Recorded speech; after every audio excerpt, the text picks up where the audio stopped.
Capítulo 3. Superar el miedo. Una vez liberado del vértigo, me di cuenta de que me encontraba de nuevo en las cascadas. Frente a mí, debajo de una saliente rocosa, estaba mi mochila exactamente donde la había puesto antes. Miré a mi alrededor. No había ningún indicio de Will. ¿Qué había pasado? ¿A dónde se había ido? Según mi reloj, había pasado menos de una hora desde que Will y yo habíamos ingresado en la otra dimensión, y mientras reflexionaba acerca de la experiencia, me impactó recordar cuánto amor y cuánta calma había sentido, y qué poca ansiedad. Hasta ahora. Ahora, todo lo que me rodeaba parecía opaco y como en sordina. Agotado, fui a recoger mi mochila, con un nudo de miedo en el estómago. Sintiendo que estaba demasiado expuesto en las rocas, decidí regresar a las colinas del sur hasta decidir qué haría. Llegué a la cima de la primera colina, y cuando empecé a bajar por la pendiente, divisé a un hombre menudo, de unos 50 años quizá, que subía por la derecha. Era pelirrojo, tenía perilla y vestía ropa de expedición. Antes de que pudiera esconderme, me vio y caminó hacia mí. Cuando llegó, sonrió con cautela y dijo: «Me parece que llevo un rato dando vueltas. ¿Podría orientarme para volver al pueblo?» Le di las indicaciones generales hacia el sur del manantial y después le dije que siguiera el río hacia el oeste hasta llegar a la estación de los guardabosques. Hizo un gesto de alivio. «Me encontré con alguien al este de aquí, hace un rato», y me indicó cómo volver, pero seguramente tomé el camino al revés. «¿Usted también va para el pueblo?» Miré con más atención la expresión de su cara, y me pareció captar cierta tristeza y cierta ira en su personalidad. «No creo», contesté. «Estoy buscando a una amiga que anda por acá». ¿Qué aspecto tenía la persona que encontró? Era una mujer de pelo rubio y ojos brillantes, respondió. Hablaba muy rápido. No entendí su nombre. ¿A quién busca usted? A Charlene Billings. ¿Recuerda algo más de la mujer que vio? Dijo algo sobre el bosque nacional que me hizo pensar que podía ser uno de esos exploradores que andan dando vueltas por acá. Pero no sé. Me aconsejó que abandonara el valle. Me dijo que debía recoger sus cosas y que después también se iría. Parecía pensar que algo anda mal por acá, que todos corremos peligro. En realidad, se mostró muy reservada. Yo solo salí a dar una caminata. Con franqueza, no sabía de qué me hablaba. Su tono indicaba que estaba acostumbrado a hablar de una manera frontal. Con toda la simpatía posible dije: «Me da la impresión de que la persona que encontró podría ser mi amiga». «¿Dónde la vio exactamente?» Señaló hacia el sur y me dijo que se había topado con ella unos 800 metros más atrás. Iba caminando sola, y de ahí se había dirigido hacia el sudeste. «Caminaré con usted hasta el manantial», dije.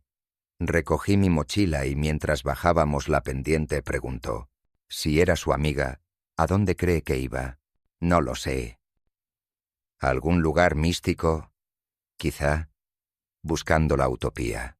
Sonreía con cinismo. Me di cuenta de que me tendía un anzuelo. Tal vez repuse: «¿Usted no cree en la posibilidad de la utopía?» «No, por supuesto que no. Eso es un pensamiento neolítico. Ingenuo». Lo miré. El cansancio empezaba a abrumarme, de modo que traté de poner fin a la conversación. Una simple diferencia de opinión, supongo. Se rió. «No, es un hecho.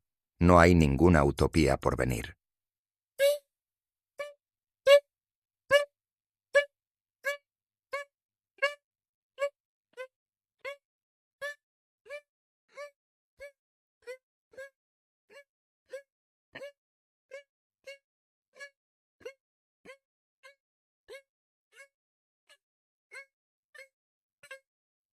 Económico.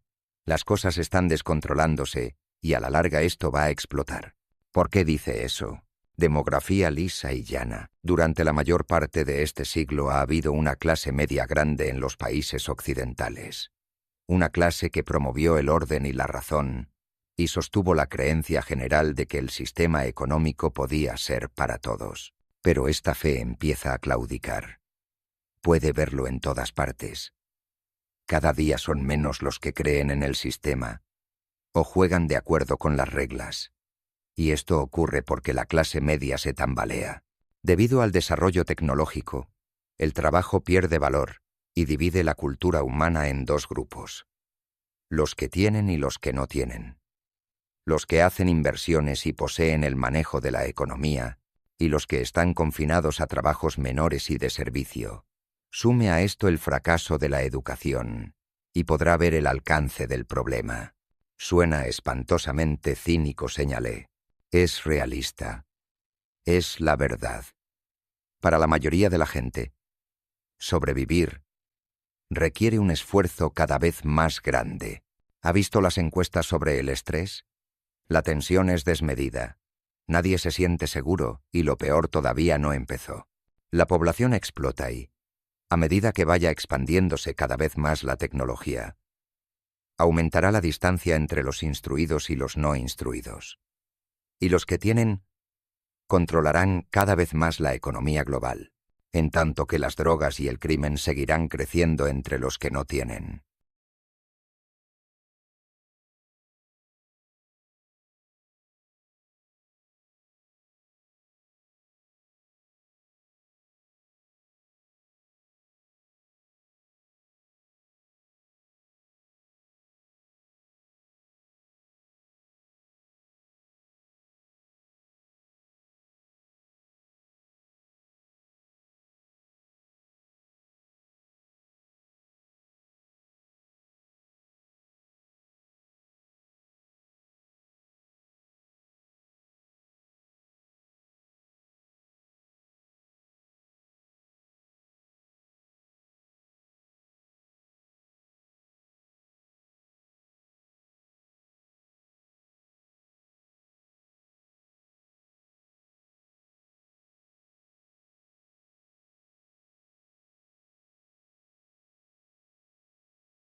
muy pronto, todos los supuestos y los acuerdos sutiles que mantienen unida a la civilización estarán subvertidos del todo. Piensen lo que ocurrirá una vez que el desempleo llegue a cierto nivel en las ciudades del interior. El crimen quedará fuera de control. Los policías no van a seguir arriesgando sus vidas por un público que de todas maneras no lo nota. ¿Qué tal si termina en el estrado 2 veces por semana interrogado por un abogado que de cualquier modo no se interesa en la verdad? O peor todavía, retorcido de dolor mientras se desangra en el piso de algún callejón oscuro. Cuando a nadie le importa, mejor mirarlo del otro lado y cumplir con sus 20 años de servicio lo más calladito posible, tal vez incluso haciendo algunos sobornos. Además. Y la cosa sigue. ¿Qué puede frenarla? Hizo una pausa y lo miré mientras caminábamos. Supongo que usted cree que algún renacimiento espiritual va a cambiar todo esto, preguntó. Claro que lo espero. Trepó con dificultad a un árbol caído para alcanzarme. Escuche. Continuó. Durante un tiempo yo me tragué eso de la espiritualidad. Esta idea del propósito, el destino y las revelaciones. Veía incluso que ocurrían algunas coincidencias interesantes en mi vida, pero decidí que era todo una locura. La mente humana puede imaginarse todo tipo de estupideces. Ni siquiera nos damos cuenta de que lo hacemos. Analizándolo bien, todo esto de la espiritualidad no es más que retórica fantasiosa. Empecé a retrucar su argumento, pero cambié de idea. Mi intuición me indicaba que primero lo escuchara. Sí, dije. Supongo que eso es lo que parece a veces. Mire, por ejemplo, lo que oí decir sobre este valle, continuó. Ese es el tipo de insensatez que solía escuchar. Esto no es nada más que un valle lleno de árboles y arbustos como miles de otros. Al pasar, tocó un árbol grande con la mano. ¿Cree que este bosque nacional va a sobrevivir? Olvídelo. Viendo la forma en que los seres humanos contaminan los océanos y saturan el ecosistema con carcinogénicos producidos por el hombre, amén de consumir papel y otros productos de la madera, este lugar va a convertirse en un basurero, igual que todos los demás. De hecho, en este momento a nadie le preocupan los árboles. ¿Cómo cree que se las arregla el Estado para construir rutas a expensas de los contribuyentes y después vender la madera por debajo del valor de mercado? ¿O para cambiar las zonas mejores y más lindas por tierra arruinada en alguna otra parte, simplemente para contentar a los promotores inmobiliarios? Tal vez usted crea que algo místico está ocurriendo en este valle. ¿Y por qué no? A todos les encantaría que hubiera algo místico en la existencia, en especial si se tiene en cuenta la inferior calidad de vida. Pero el hecho es que no pasa nada. Solo somos animales, criaturas lo bastante desdichadas y lo bastante vivas como para imaginamos que estamos vivos y que vamos a morir sin conocer nunca propósito alguno. Podemos fingir todo lo que queramos y podemos desear todo lo que queramos, pero ese hecho existencial subsiste. No podemos saber. Volví a mirarlo. ¿Usted no cree en ningún tipo de espiritualidad? Se rió. Si Dios existe, debe de ser un Dios monstruoso, en extremo cruel. De ninguna manera podría obrar aquí una realidad espiritual. ¿Cómo podría? Mire el mundo. ¿Qué clase de Dios podría concebir un lugar tan devastador, donde los niños mueren horriblemente a causa de terremotos, crímenes absurdos y hambre, cuando los restaurantes tiran toneladas de comida todos los días? Aunque agregó, tal vez sea así como debe ser, tal vez sea ese el plan de Dios. Es posible que los estudiosos de los últimos tiempos tengan razón. Ellos creen que la vida y la historia son solo una prueba de fe para ver quién va a ganar la salvación y quién no. Un plan divino para destruir la civilización con el fin de separar a los creyentes de los réprobos. Esbozó una sonrisa, pero ésta se desvaneció enseguida cuando se sumergió en sus pensamientos. Aceleró el ritmo para caminar a la par de mí. Volvíamos a entrar en la pradera y vi el árbol de los cuervos a unos 400 metros. ¿Sabe qué cree esta gente de los últimos tiempos que está pasando en realidad?, preguntó. Hace unos años hice un estudio sobre ellos. Son fascinantes. ¿De veras?, dije, indicándole con un gesto que continuara. Estudian las profecías ocultas en la Biblia, sobre todo en el libro de las Revelaciones. Creen que vivimos en lo que llaman los últimos días, el tiempo en que todas las profecías se hacen realidad. En esencia, lo que creen es esto: la historia ya está lista para el retomo de Cristo y la creación del reino celestial en la tierra. Pero para que esto pueda ocurrir, la tierra debe sufrir una serie de guerras, desastres naturales y otros hechos apocalípticos anunciados en las Escrituras.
Caminé a toda prisa hacia el sur, pensando otra vez en Charlene.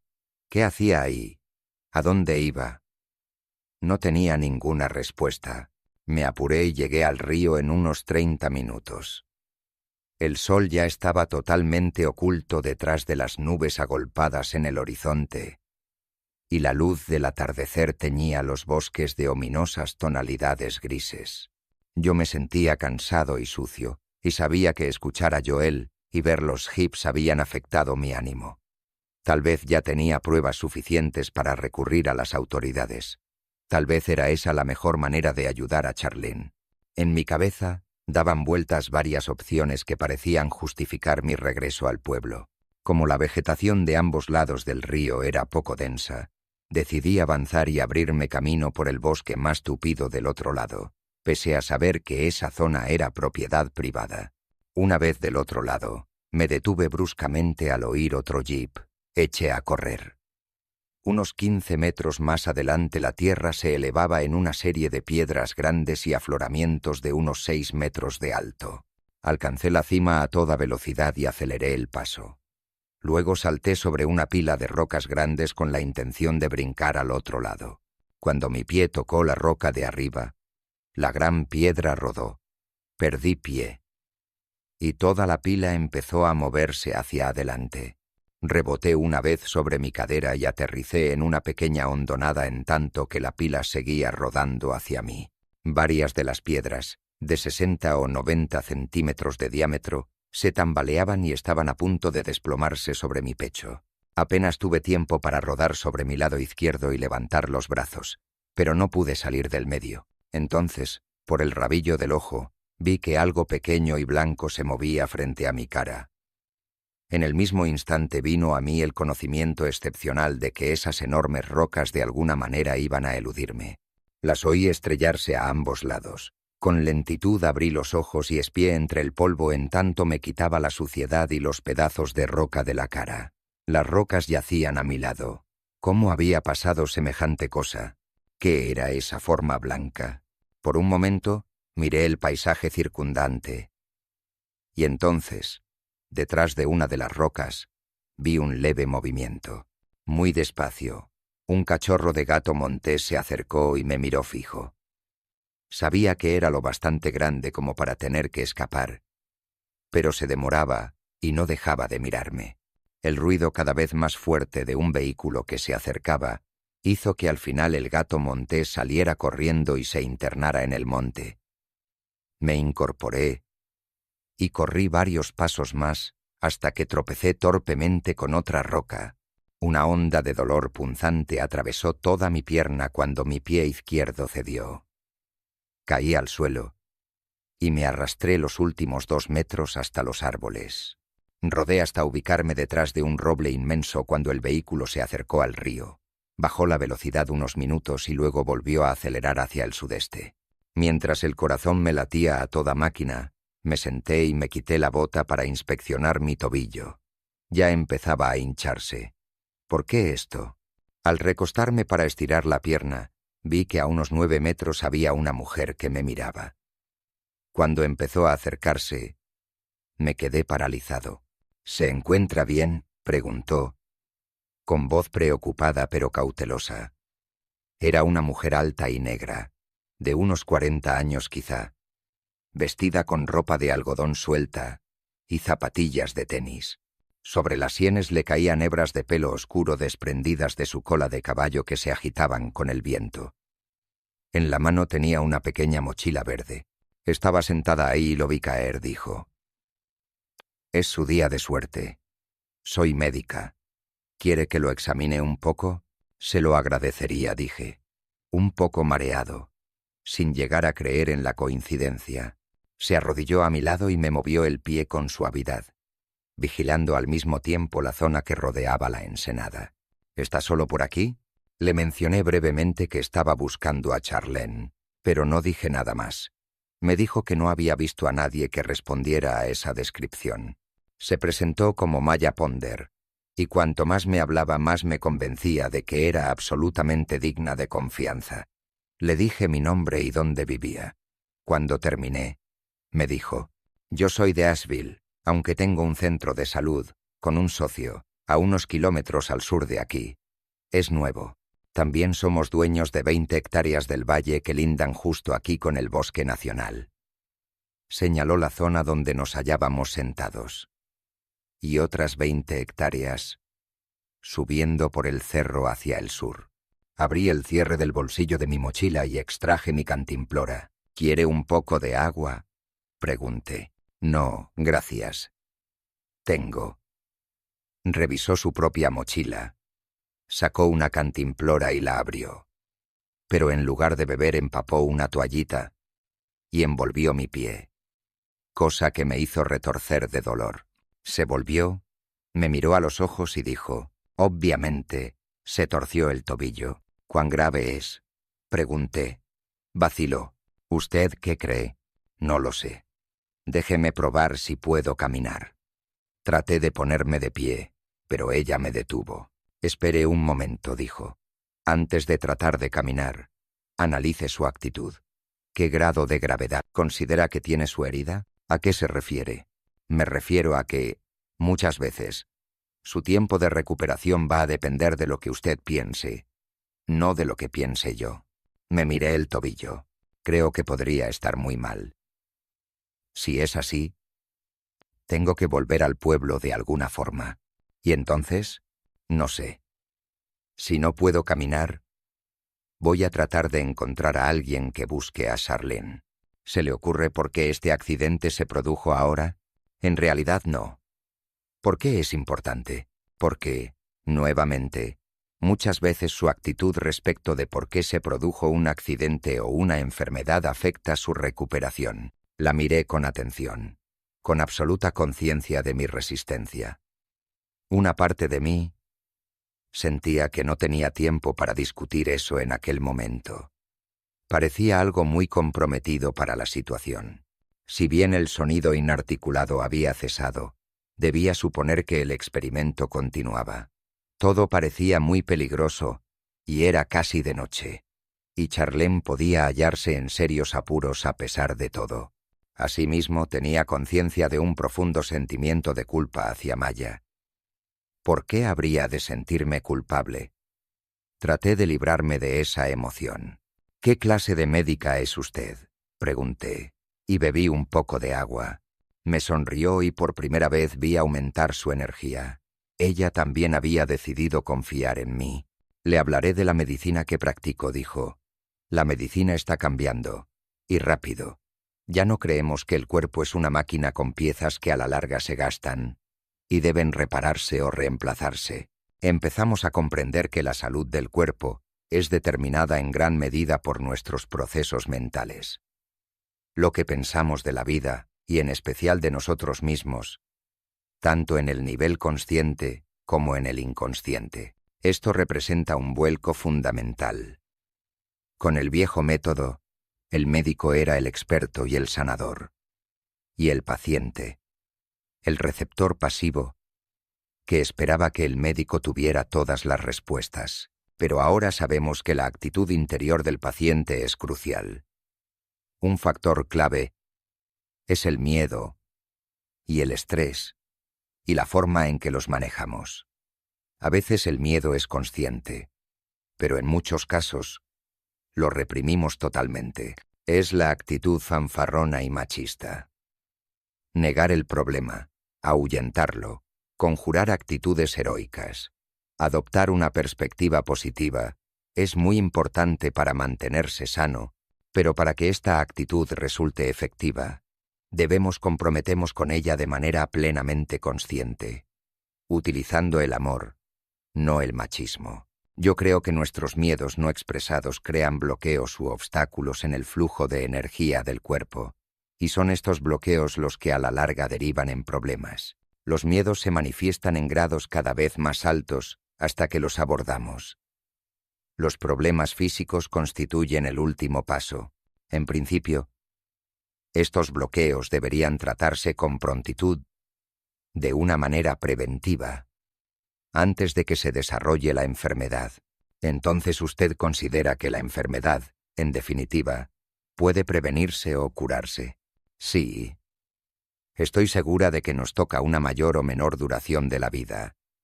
Tal vez eso dependa del Creador. Pero no tenemos por qué estar enfermos, y no tenemos por qué ser víctimas de tantos accidentes. De modo que para usted esto se aplica tanto a un accidente, como mi torcedura, como a las enfermedades. Sonrió. Sí, en muchos casos. Me sentía confundido. Mire, en este momento realmente no tengo tiempo. Estoy muy preocupado por mi amiga. Debo hacer algo. Lo sé, pero tengo el pálpito de que esta conversación no va a llevar mucho tiempo. Si usted sale corriendo y no tiene en cuenta lo que le diga, es posible que se le pierda el significado de algo que es obviamente una coincidencia. Me miró para ver si había captado su referencia al manuscrito. «¿Usted sabe lo de las revelaciones?», pregunté. Asintió con la cabeza. «¿Qué me sugiere que haga?» «Exactamente». «Bueno, la técnica con la cual tuve mucho éxito es la siguiente. Primero, tratamos de recordar la naturaleza de sus pensamientos exactamente antes del problema de salud. En su caso, el esguince. ¿En qué estaba pensando? ¿Qué miedo le revela este problema?» Medité un momento y dije, tenía miedo, me sentía ambivalente. La situación en este valle parecía mucho más siniestra de lo que pensaba. No me sentía capaz de manejarla. Por otro lado, sabía que Charlene podía necesitar ayuda. Estaba confundido y dividido en cuanto a lo que debía hacer. Entonces se torció el tobillo. Me incliné hacia ella. ¿Está diciéndome que me saboteé a mí mismo para no tener que actuar? No es demasiado simple. Es algo que le toca decidir a usted, no a mí. Pero a menudo es simple. Además, lo más importante es no perder tiempo defendiendo o probando. Simplemente juegue con eso. Trate de recordar todo respecto del origen del problema de salud. Explore por sí mismo. ¿Cómo? Debe serenar su mente y recibir la información. ¿En forma intuitiva? En forma intuitiva, rezando o de la manera en que usted conciba ese proceso. Volví a resistirme, por no estar seguro de poder relajarme y despejar mi mente. Al final cerré los ojos y por un instante mis pensamientos cesaron. Pero luego se presentó una sucesión de recuerdos de Will y de los hechos del día. Los dejé pasar y volví a despejar mi mente. Enseguida vi una escena en la que yo tenía 10 años y salía renqueando de una cancha de fútbol americano, consciente de que estaba fingiendo la lesión. Eso es, pensé. Yo solía fingir torceduras para evitar actuar bajo presión.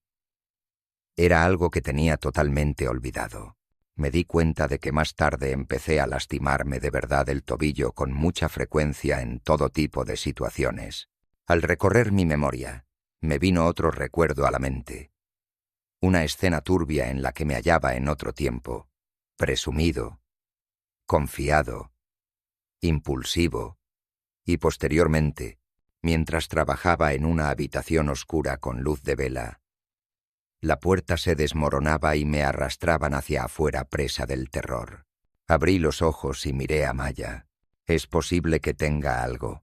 Le relaté el contenido de mi recuerdo de la infancia, pero la otra visión me resultaba demasiado vaga para describirla, de modo que no se la mencioné.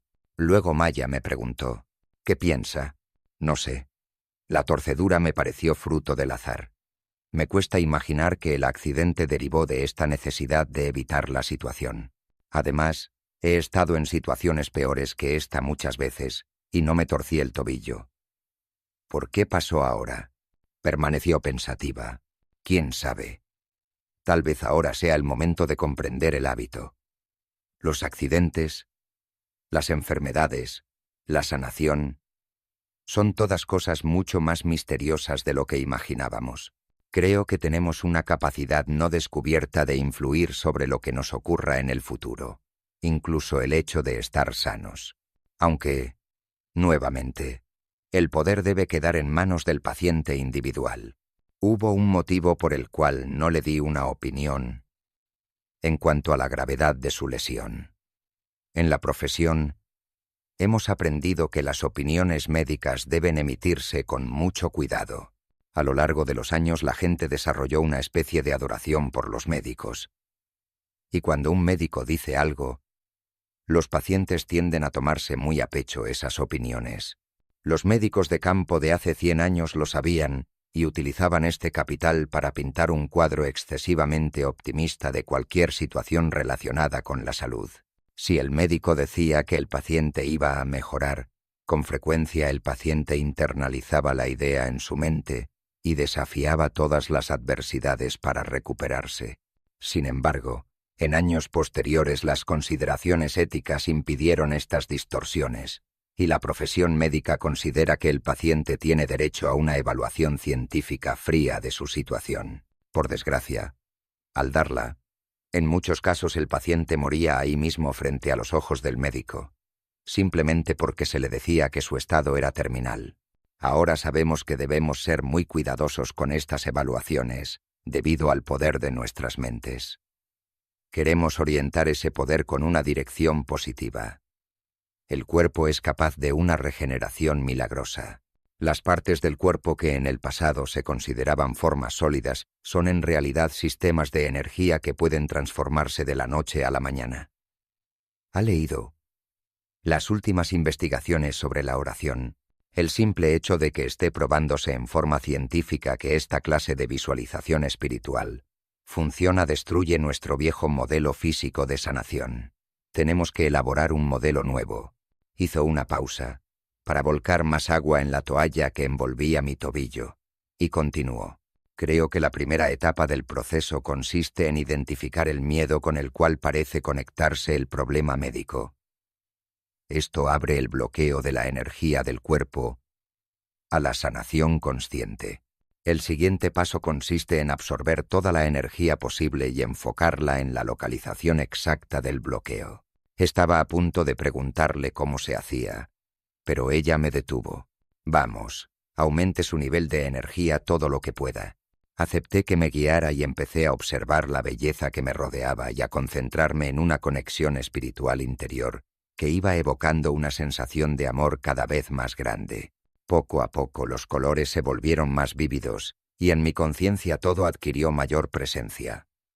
Me daba cuenta de que ella elevaba su energía al mismo tiempo. Cuando sentí que mi vibración había aumentado todo lo posible, la miré. Me devolvió la sonrisa. Muy bien.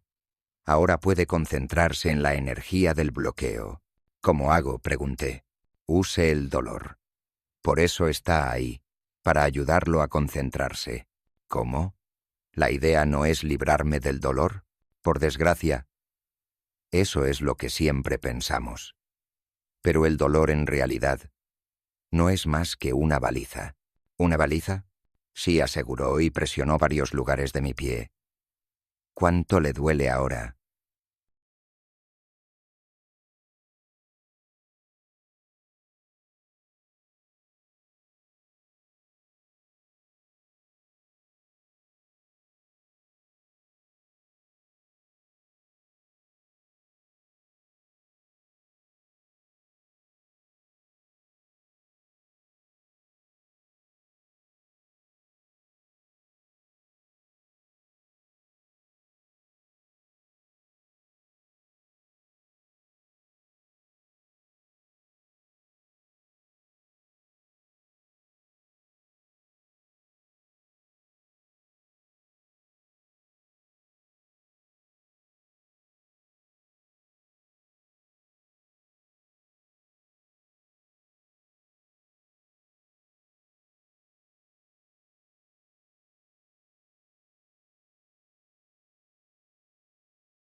Todavía estamos tratando de dilucidarlo.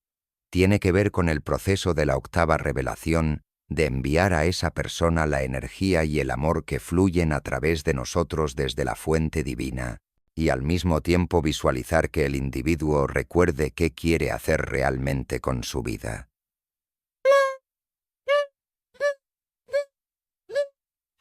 Es evidente que a veces lo que la persona recuerda es que es hora de hacer una transición a la otra dimensión. En ese caso, tenemos que aceptarlo. Maya estaba terminando con la carpa.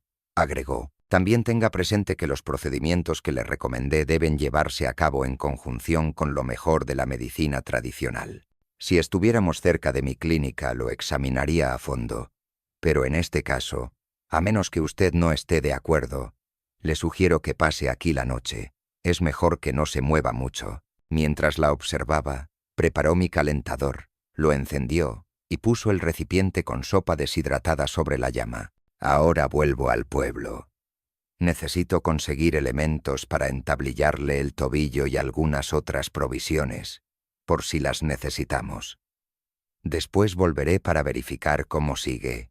Traeré también una radio por si hace falta que pidamos ayuda. Asentí. Vació el agua de su cantimplora en la mía y me miró. Detrás de ella, el último rayo de luz se desvanecía hacia el oeste. ¿Dijo que su clínica queda cerca de acá? Pregunté. En realidad, está a solo unos 7 kilómetros al sur, dijo, sobre el cerro, pero no hay forma de llegar al valle desde ese lado. El único camino es la ruta principal que entra por el sur del pueblo. ¿Cómo es que andaba por acá? Sonrió y pareció incomodarse un poco. Es gracioso. Anoche tuve un sueño en el que volvía a caminar por el valle y esta mañana decidí que lo haría. He estado trabajando mucho y supongo que necesitaba tiempo para reflexionar sobre lo que estoy haciendo en la clínica. Mi socio y yo tenemos una gran experiencia acerca de enfoques alternativos, medicina china, hierbas, y no obstante, al mismo tiempo, contamos con los recursos de la mejor medicina tradicional del mundo en la punta de los dedos a través de la informática. Durante años, había soñado con un tipo de clínica así. Hizo una pausa durante un instante y luego añadió, antes de que usted apareciera estaba sentada precisamente allí y mi energía se disparó. Fue como ver toda la historia de mi vida, cada experiencia que he vivido, desde mi temprana infancia hasta este momento, extendida ante mi vista. Fue la experiencia de la sexta revelación más clara que he tenido. Todos esos hechos eran una preparación. Continuó. Me crié en una familia en la que mi madre luchó toda su vida con una enfermedad crónica, pero nunca participó en su propia sanación. En esa época los médicos no conocían otra cosa, pero a lo largo de toda mi infancia, su negativa a analizar sus miedos me irritaba y registré hasta la última información sobre dieta, vitaminas, niveles de estrés, meditación y el papel que desempeñan en la salud, tratando de convencerla de que hiciera algo. Pasé la adolescencia tironeada entre hacerme religiosa o ser médica. No sé. Era como verme impulsada a averiguar cómo utilizamos la percepción y la fe para cambiar el mundo y para sanar. Y mi padre continuó. Él era distinto. Trabajaba en ciencias biológicas, pero nunca explicaba los resultados a los cuales llegaba, excepto en sus trabajos académicos. Investigación pura, decía. Sus socios lo trataban como un dios. Era inalcanzable, la autoridad máxima. Crecí, y él ya había muerto de cáncer cuando comprendí su verdadero interés. El sistema inmunológico, específicamente, de qué manera el compromiso y el entusiasmo por la vida aumentan el sistema inmunológico. O sea, justo aquello que, en definitiva, resultó ser mi propia inquietud. Él fue el primero en ver esa relación, si bien es lo que muestran todas las investigaciones actuales. No obstante, nunca llegué a hablarlo con él. Al principio, me preguntaba por qué era hija de un padre que se comportaba así. Pero a la larga acepté el hecho de que mis padres tenían la combinación perfecta de rasgos e intereses para inspirar mi evolución personal. Por eso quise estar con ellos al comienzo de mi vida. Viendo a mi madre, supe que cada uno de nosotros debe hacerse responsable de su sanación. No podemos adjudicársela a otros.